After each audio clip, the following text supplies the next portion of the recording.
बात की जाए तो ये डिसीजन मेकिंग और प्रॉब्लम सॉल्विंग भी रीजनिंग का ही पार्ट है। तो 32 मार्क्स का तो ये बन जाता है आपका, ठीक है। उसके बाद 32 मार्क्स का आपका मैथमेटिक्स है, थोड़ा ध्यान से देखिएगा, ठीक है। तो उसके बाद यहाँ पे अगर आप देखा, अब आपका 96 मार्क्स का सिर्फ आपके 3 सेक्शंस है, आपका रीजनिंग, आपका मैथमेटिक्स और आपकी साइंस। ये 3 सेक्शन आपके 96 मार्क्स के हैं। उसके बाद जो आपका जीके है, जनरल नॉलेज है, ये है आपका 24 मार्क्स। दोस्तों, जिस घड़ी का इंतजार आप सबको बहुत बेसब्री से था, वो घड़ी का वक्त आ चुका है और जेके एसएसबी का फॉरेस्टर का सिलेबस आउट हो चुका है। अब जेके एसएसबी के फॉरेस्टर सिलेबस में क्या ऐसी चीज़ें हैं, क्या क्या ऐसी चीज़ें नहीं होनी चाहिए थी, कुछ चीज़ें ऐसी हैं जो शायद आपके लिए परेशान करने वाली चीज़ें हैं। वो क्या चीज़ें हैं वो मैं आगे आपके साथ डिस्कस करूंगा, लेकिन डिस्कस करने से पहले मैं आपसे रिक्वेस्ट करना चाहूँगा कि आप इस चैनल पे पहली बार आए हैं तो चैनल को सब्सक्राइब करें। सब्सक्राइब करने के साथ साथ वीडियो के डिस्क्रिप्शन आपको हमारे टेलीग्राम चैनल का लिंक मिल जाएगा। टेलीग्राम चैनल को आप ज्वाइन कर सकते हैं और व्हाट्सएप चैनल को भी ज्वाइन कर सकते हैं, वीडियो के डिस्क्रिप्शन में लिंक मिल जाएगा। अब सीधा स्ट्रेट फॉरवर्ड अपडेट की तरफ बढ़ते हैं आगे और सीधा डिस्कशन स्टार्ट करते हैं। ये देखिए यहाँ पे दोस्तों, ये आज यानी 30 अक्टूबर का ये अपडेट है। तो बहुत सारे एस्पिरेंट्स इसका इंतज़ार कर रहे थे, बहुत ज़्यादा मैसेजेस मुझे आ रहे थे। इनफैक्ट मेरी एक शॉर्ट वीडियो पे 8000 से ज़्यादा लोगों ने वो देख लिया है, उस वीडियो को देख लिया है। और सिलेबस जो फॉरेस्टर है उसको लेके जो है वो काफ़ी ज़्यादा डिमांड थी। अब फाइनली फॉरेस्टर और फॉरेस्ट्री वर्कर का जो है वो सिलेबस आउट कर दिया गया है। अब सिलेबस में कुछ शॉर्टकमिंग्स ऐसी हैं भाई, यहाँ पे मोटा मोटा मैं पहले तो आपको ये बता दूं कि भाई जो डिसीजन मेकिंग, प्रॉब्लम सॉल्विंग, ये अगर इस सेक्शन की बात की जाए तो ये डिसीजन मेकिंग और प्रॉब्लम सॉल्विंग भी रीजनिंग का ही पार्ट है। तो 32 मार्क्स का तो ये बन जाता है आपका, ठीक है। उसके बाद 32 मार्क्स का आपका मैथमेटिक्स है, थोड़ा ध्यान से देखिएगा, ठीक है।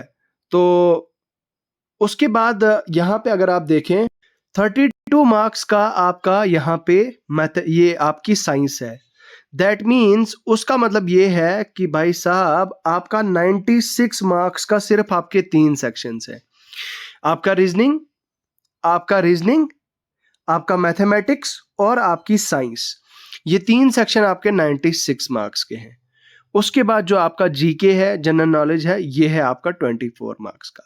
इसका मतलब ये है कि वो बंदा जिसने पिछले 1 साल 2 साल से सिर्फ जीके पढ़ा है या जीएस पढ़ा है, या जो रिलाई करता है टोटल जीएस पे, जो टोटल फुली जो है वो रिलाई करता है डिपेंडेंट जो है जीएस पे तो शायद उसके लिए ये अच्छी खबर नहीं है, क्योंकि जीएस का पोर्शन जनरल स्टडीज का, हालांकि जीएस में आपकी साइंस भी आती है, लेकिन साइंस का यहाँ पे अलग से सेक्शन, अब मैं वो आगे बताऊंगा आपको किस लेवल का पूछा जाएगा। लेकिन यहाँ पे देखने वाली चीज क्या है कि जो आपका यहाँ पे जीके है, polity, history, geography, economy, 24 marks का, ये जो है आपका मतलब ये सिर्फ सारा का सारा GS, polity, history, geography, current affair, ये आपका 24 मार्क्स का रहने वाला है, ठीक है। और जो आपका सेक्शन ए में जो आपका मैथमेटिक्स साइंस का है।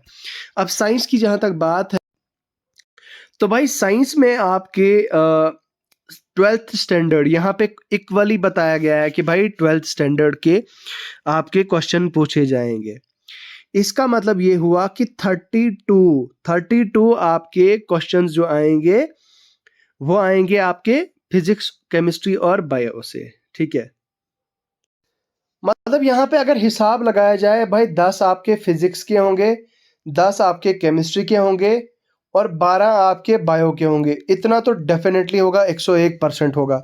और वो कोई छोटा मोटा लेवल नहीं होगा, वो 12th 10+2 लेवल के वो पेपर होगा। वो क्वेश्चन पेपर जो होगा आपका वो 12th 11th और 12th का लेवल होगा।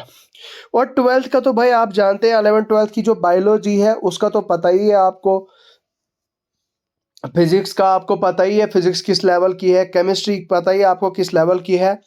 अब यहाँ पे मैं इन शॉर्ट कह देना चाहता हूँ, वो बंदे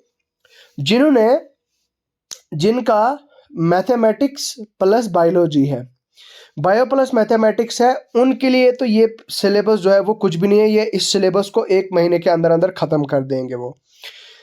अब वो आदमी जिनका साइंस भी वीक है और मैथ्स भी वीक है, तो उनके लिए ये प्रॉब्लम बहुत बड़ी प्रॉब्लम बनने वाली है, ठीक है। अब कुछ ऐसे बंदे हैं जो फॉरेस्ट्री के हैं, जिनका फॉरेस्ट्री बेसिक्स है, तो भाई उनके लिए भी यहाँ पे कोई किसी भी तरह का मतलब बेनिफिट नहीं होने जा रहा है इस सिलेबस से। एज यहाँ पे सिर्फ साइंस वाले स्टूडेंट्स को मिलने वाली है इन 32 मार्क्स की वजह से, और उनको अगर मैथमेटिक्स भी आता है तो 32 मार्क्स वो हो गए, और अगर उनको रीजनिंग भी आता है तो भाई 96 मार्क्स तो ऊपर से 96 का तो उनका ऊपर से ही कवर हो जाएगा, मतलब 96 नंबर का तो पूरा ऊपर से ही उनका कवर हो जाएगा। तो ये उसके बाद फिर जो 24 मार्क्स की मतलब ये जो 24 मार्क्स की आपकी जीके है, तो भाई जीके को भी अगर वो आराम से पढ़ेंगे, बाद में थोड़ा बहुत पढ़ लेंगे, तो 24 में से मतलब अच्छा खासा लेवल पढ़ेंगे तो 24 में से 10 एक तो कर लेंगे यार आराम से। तो कहीं ना कहीं ये एक कुछ लोगों के लिए बुरी खबर है, गंदा सिलेबस है, कुछ लोगों के लिए अच्छा सिलेबस है।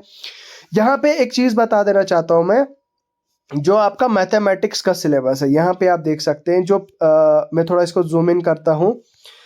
यहाँ पे आप देखिए, ये बेसिक न्यूमेरिकल एबिलिटी है, data interpretation, profit loss, compounding, discounting, mensuration. अब ये जो कुछ बेसिक न्यूमेरिकल एबिलिटी के कुछ सब टॉपिक्स हैं, डीआई के कुछ सब टॉपिक्स हैं, कंपाउंडिंग डिस्काउंटिंग के कुछ सब टॉपिक्स है, ये सब टॉपिक्स आपके वीएलडब्ल्यू के एग्जाम में पूरा उनको डिफाइन किया गया है, मतलब उनको डिकोड कर दिया गया है वहाँ पे। तो इसका मतलब ये हुआ कि भाई वीएलडब्ल्यू का सारा मैथमेटिक्स जो है वो इसमें डाल दिया गया है, पूरे 32 नंबर का।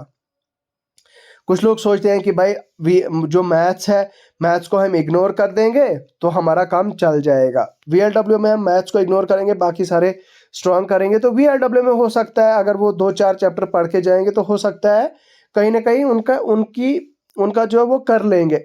लेकिन यहाँ पे वो किसी भी हालत में, किसी भी सूरत में मैथ्स को जो है वो छोड़ने वाले नहीं है। अब बात आती है कि अब वो बंदे क्या करें जिनका मैथ्स वीक है, तो भाई उनके लिए तो भाई उनको मैथ्स आज से ही पढ़ना पड़ेगा। मैथ्स के जो सिलेबस यहाँ पे मेंशन्ड है, इस सिलेबस को रटना पड़ेगा, और उसके बाद सिलेबस रट के पूरे टॉपिक्स को जो है वो कवर करना पड़ेगा, ठीक है। तो अब इसके लिए मैं सोर्सेज वो तो आगे बताऊंगा, लेकिन यहाँ पे देखिए भाई, लॉजिकल रीजनिंग और एनालिटिकल रीजनिंग में वो सारी की सारी रीजनिंग आ जाती है आपकी, मतलब सारी की सारी रीजनिंग आ जाती है, ठीक है। इसमें आपका नॉन वर्बल भी आ जाता है और वर्बल भी आ जाता है। बाकी decision making and problem solving क्या होता है भाई, डिसीजन मेकिंग आपका 16 मार्क्स का है। यहाँ पे पूछा जाएगा कि आपके सामने एक ऐसी हाइपोथेटिकल सिचुएशन आ जाती है, तो वहाँ पे आप क्या करोगे, ऐसी चीज़ें, कुछ इस तरह के कुछ क्वेश्चंस होते हैं, थियोरेटिकल थ्योरी टाइप कुछ क्वेश्चंस होते हैं, वो आपको सॉल्व करने होते हैं, ठीक है। तो यहाँ पे जो है वो एक ये चीज़ भी है दोस्तों। बाकी मेरे हिसाब से तो भाई सिलेबस एज सच कुछ ज़्यादा टफ नहीं है, बट हाँ अगेन ऐसे कि 11th-12th की पीसीएम फिजिक्स केमिस्ट्री बायोलॉजी जो है वो आपको बहुत अच्छे से पढ़नी होगी, और बहुत अच्छे से पढ़ के ही आप जो है वो इसको कर पाओगे। और ऐसा लग रहा है कि जो आपका एग्ज़ाम आपका मुझे लगता है दिसंबर के 2nd वीक में या 3rd वीक में आपका फॉरेस्टर का एग्ज़ाम हो जाएगा, 101% आपका एग्ज़ाम हो जाएगा, क्योंकि सिलेबस भी जेकेएसएसबी ने आपके साथ शेयर कर दिया गया है। तो कहीं ना कहीं मुझे लगता है जेकेएसएसबी जो है वो बैकएंड में तैयारी कर रहा है। जेकेएसएसबी क्योंकि आप जानते हैं पिछले 1 साल से कोई पेपर हुआ ही नहीं, ये 2022 की नोटिफिकेशन है। फॉरेस्टर का जो फॉर्म्स आए थे वो 2022 में आए थे, तो भाई 2022 के अगर उस हिसाब से देखा जाए तो अभी तक तो फॉरेस्टर का एग्जाम हो जाना चाहिए था। आई नो कुछ लोग यहाँ पे बताएंगे कि भाई 1 महीना तो बहुत कम है, 1 महीने में क्या ही कर सकते हैं, लेकिन यार अब मैं एक्सपेक्टेड बता रहा हूँ, एज ये कोई ऑफिशियल अपडेट नहीं दे रहा हूँ, बट मैं इसलिए बता रहा हूँ आप लोगों को क्योंकि आप प्रिपेयर्ड रहें, आप तैयार रहें किसी भी सिचुएशन के लिए, किसी भी ऐसे जो है वो आपकी जो सिचुएशन आती है उसके लिए, ठीक है। अब सिलेबस को जो भाई जो है आपको कवर करना पड़ेगा एट एनी कॉस्ट, आपको जो है वो कोई और चारा नहीं है, ठीक है। तो बाकी आपके सोर्सेज की अगर बात करें तो सोर्सेज क्या होंगे उसके लिए तो मैं अलग से जो है वो वीडियो लाऊंगा, उसके लिए मैं अलग डिस्कशन दूंगा आपको। लेकिन फिलहाल ये कि कल से मैं आपके लिए एक सेशन स्टार्ट करूंगा, तो यहाँ से जो है वो आपकी क्लासेस एडवांस लेवल की स्टार्ट हो जाएंगी। पीडीएफ जो भी है, स्टडी मटेरियल जो भी है, तो वो सारा का सारा मेरे टेलीग्राम चैनल पे यहाँ पे शेयर कर दिया जाएगा आपके लिए। अगर आप शौकीन हैं, अगर आप चाहते हैं फॉरेस्टर के लिए पढ़ना, तो आप जो है वो यहाँ पे मेरे साथ आ सकते हैं और मेरे चैनल पे जो है वो यहाँ पे पढ़ा दिया जाएगा। बाकी जो फॉरेस्ट्री सोशल वर्क, मतलब सोशल फॉरेस्ट्री वर्कर, तो इसका सिलेबस भी यहाँ पे आप देख सकते हैं 120 मार्क्स का है। और इसका लेवल ऑफ क्वेश्चन पेपर जो है वो क्या होगा दोस्तों, 10th लेवल का होगा, 10th स्टैंडर्ड का होगा। तो इसमें बेसिक मैथमेटिक्स 32 नंबर का होगा। यहाँ पे कुछ बहुत कम चैप्टर्स ऐसे मैथमेटिक्स के मेंशन किए गए हैं 32 नंबर के। रीजनिंग 32 नंबर का दिया गया है। इंग्लिश आपकी 32 नंबर की दी गई है। General awareness and science 24 marks का दिया है। तो भाई जनरल अवेयरनेस अगेन यहाँ पे साइंस को उतना बढ़ावा नहीं दिया है। इंग्लिश, रीजनिंग और मैथमेटिक्स अगर आपका स्ट्रांग है तो भाई आप बल्ले बल्ले आपके, आप जो है वो पास कर लोगे, आप पास आराम से कर लोगे, ठीक है। तो बस यही अपडेट है दोस्तों। आप हमारे साथ जुड़े रहें, मेरे चैनल को सब्सक्राइब करें, वीडियो को लाइक करें, शेयर करें, और इसके साथ में ही दोस्तों इस हमारे टेलीग्राम चैनल को ज्वाइन करें अभी के अभी। तो चलिए अभी के लिए फिलहाल इतना ही है, मुझे दीजिए इजाज़त, खुदा हाफिज़।